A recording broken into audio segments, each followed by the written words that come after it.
문학은 교과서 몇 페이지로 가야 되나요? 조선시대 문학은 196페이지, 197페이지부터 해서 198페이지에 자세하게 나와 있습니다. 198, 199쪽. 198, 199쪽의 내용을 학습지로 한번 정리해 보도록 하겠습니다. 학습지로 보시기 전에 여러분 교과서에 있는 내용들을 다 굉장히 내용이 많은데 이 부분에서 시험이 출제가 됩니다. 그래서 자세하게 꼼꼼하게 공부하시기 바랍니다. 외울 거 굉장히 많아요. 그래서 여러분이 나눠서 외워야 됩니다. 자, 그 다음 조선시대 문학을 보면요. 자, 조선시대 문학의 갈래별 전개와 양상을 보겠습니다. 자, 조선시대 때는 일단 가장 중요한 이벤트가 훈민정음 창제입니다. 세종대왕 때 1443년 만들어지고 3년 후인 1446년에 반포가 되었죠. 그 이후로 훈민정음이 창제되고 나서 한문문학이 이제 더불어서 한문문학이 사라진 게 아닙니다. 더불어서 국문문학이 융성하게 되었습니다. 그래서 우리 국문문학 한문으로 우리 훈민정음으로 쓰여진 최초의 소설이 홍길동전으로 알려져 있죠. 홍길동전, 허균의 홍길동전. 그 다음에 한문소설, 한문소설의 첫 번째 소설은 김시습의 금오시다.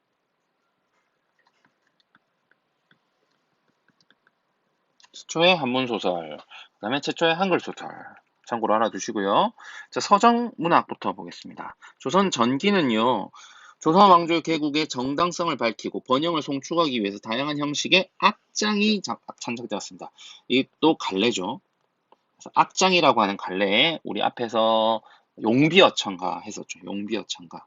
학습활동에 끼어있는 문제라서 간단히 넘어왔지만 용비어천가 같은 경우에 악장이라고 하는 갈래가 되겠습니다. 그다음 사대부의 문학의 중요한 갈래로 자리 잡은 시조는 유교적 사상인 충의 내용에서 자연 예찬 등으로 내용이 확대되면서 좀 밑으로 내릴게요. 답 있는 걸로 우리 합시다. 자연 예찬 등으로 내용이 확대되면서 연시조의 형태를 보이기도 하였고, 그래서 대표적인 시조가 윤선도가 연시조를 많이 썼습니다. 윤선도의 만흥이라고 하는 작품을 알아두시기 바랍니다. 자연에서 즐거운 그런 흥취를 노래한 그런 작품이죠. 사대부와 가까웠던 기녀들도 시조를 창작하면서 향유 계층이 확대되었습니다. 기녀들의 시조. 기녀들의 시조는 주로 님을 그리워하는 님 그리움에 대한 그런 주제를 가지고 있죠. 고려 말에 발생한 가사도 고려 말에 발생했습니다. 고려 말. 시조는 고려 중기에 발생했고 고려 말에 거의 완성되었고 조선에 와서 주향유가 되었고 고려 말에 발생한 가사는 조선으로 넘어와서 또 주향유가 됩니다. 가사는 시조와 상보적 관계는 서로 경쟁하면서도 서로 보완하는, 그러니까 시조가 채워줄 수 없는 부분을 가사가 채워주고 가사가 또 시조 부분을 채워주고 이렇게 상보적 관계를 이루면서 서로 발전하였고, 사대부와 관련된 강호가도 혹은 연군지정은 임금을 그리워하는 그런 신하의 마음이죠. 그다음 자연친화 강호가도랑 비슷한 말입니다. 자, 그런 내용이 담겼습니다. 자, 조선 전기는 주제가 주로 이런 내용이었다면 조선 후기에는 어떻게 달라지냐면은 그 내용 면에서 자세하게 알아두세요. 뭐 향유 계층도 그렇고요. 내용 면에서도 이렇게 차이를 보입니다. 주로 사대부들에 의해서 창작되는 시조는 중인층이 전문 가객으로 등장하였고요. 잣같이 여성과 평민으로 확대되면서 새로운 형식과 내용을 갖춘 사설 시조가 등장하게 됩니다. 그래서 조선 후기는 이 사설 시조가 주 메인이 되겠습니다. 사설 시조가 등장합니다. 가사는 조선 전기와 달리 일상적. 조선 전기에는 이런 거였죠. 강호가도, 영군지정, 자연친화 이런 거였다면은 조선 후기에서는 일상적인, 현실적인 체험. 그래서 뭐 사신이 중국으로 이렇게 떠나면서 한 거라든지 뭐 그런 기록들, 거기서 뭐 일본을 간다든지 중국을 간다든지 그 외에도 누앙사라고 하는 대표적인,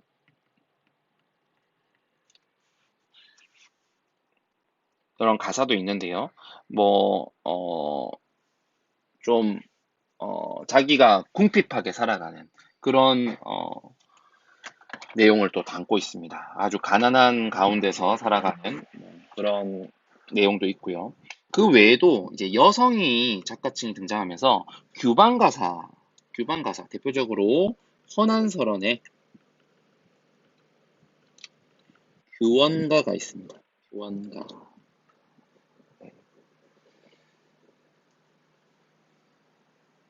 자, 그 다음에 이제 우리 어디로 가볼까요?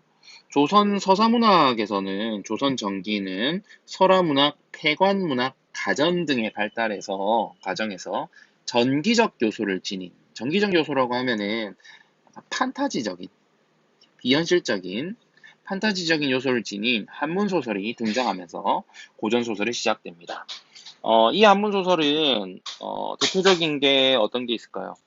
좀 금오신화 아까 얘기했었죠. 금오신화라든지 또 뭐 수성지라든지 금오신화 판타지적인 요소가 있죠. 그래서 이런 고전 소설이 시작되었고요. 조선 후기로 와서는 군담 소설, 가정 가문 소설, 가정이나 그 가문들에 의한 소설, 이야기에 대한 소설, 판소리계 소설, 우리 춘향전에서 했죠. 판소리계 소설 등의 이런 국문 소설과 애정 갈등을 다루거나 그리고 실학 사상이 반영된 그런 한문 소설이 실학파 문학이죠. 이런 양반전 같은 박지원의 소설, 양반전 같은 뭐 허생전 같은 이런 것들을 말합니다. 한문 소설이 등이 장작됩니다. 그리고 한글이 널리 보급되면서 국문 소설의 유통이 확대되고 그리고 사대부가의 여성과 평민들도 소설을 향유하게 되었습니다. 어, 지금 여기는 나와 있지 않지만 조선 전기에 여기 지금 목유록계 소설도 교과서에 나와 있거든요. 목유록계 소설 혹은 목유록계 소설 하고 또 구분하는 게 몽자류 소설이라고도 합니다. 몽자류 소설. 다른 겁니다. 몽자류 소설은 대표적인 게 고운몽이 있고요. 고운몽, 몽자로 끝나죠. 목유록계 소설은 목유록이로 끝납니다. 그래서 원생 목유록, 목유록이 있습니다. 원생 목유록. 네, 이렇게 좀 알아주시기 바랍니다. 그 다음에 조선시대 문학에 반영된 시대상을 보겠습니다.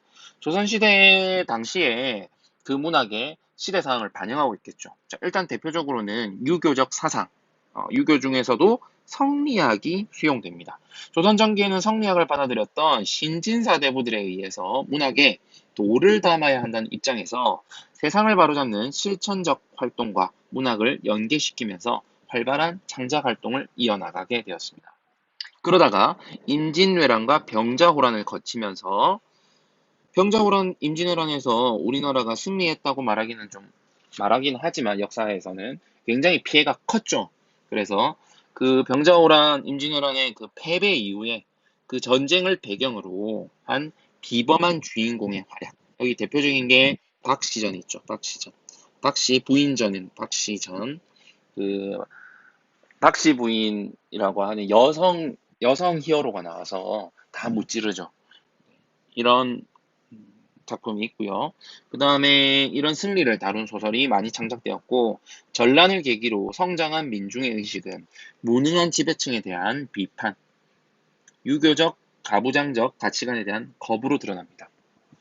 자, 그래서 우리 춘향전에서도 지배층에 대한 비판도 있었고요. 그리고 자유연애 사상에 대한 그런 갈망도 있었지만 어, 또 한편으로는 그 악랄한 지배층에 대한 비판 의식도 있었죠. 그래서 임진왜란 이후로 기점으로 해서 이렇게 민중의식이 성장하게 됩니다. 그래서 나라님만 보고 있다가는 우리 살 수 없구나라는 걸 깨닫게 된 거죠. 자, 그 이후로는 실학사상이 대두됩니다. 실학사상이라는 게 뭐예요? 유용한 거죠. 사상을 살아가는데 필요한 학문을 하는 거죠. 조선 후기에 이게 대두되는데요. 이런 실학사상의 영향으로 실제로 필요한 학문을 배운다는 거죠. 일본 원인들은 사회 모순을 비판하고 평민들의 삶을 재조명하고자 하였습니다. 그래서 뭐 허생전, 양반전, 박지원이 대표적으로 뭐 아니면 박제가의 북학이라든지 이런 작품에서 실학 사상이 잘 나타나게 됩니다. 허생전 같은 경우에 보면은 허생이 아예 매점매석을 통해서 많은 부를 축적하게 되죠. 그래서 그런 걸 통해서 꼭 세상을 살아가는데 공부만 할 게 아니라 계속 공부만 하는 이런 공부만 한 사람이 나가서 금방 장사도 잘하고 하는 그런 모습을 통해서 유교만 이렇게 공부하는 사람이 결국 나가면 이렇게 잘할 수도 있다. 뭐 이런 것도 한편으로 보여주죠. 실학사상이 대두된 것을 반영하고 있습니다. 자, 여기까지 조선시대 문화까지 한번 다뤄봤습니다. 수고하셨습니다.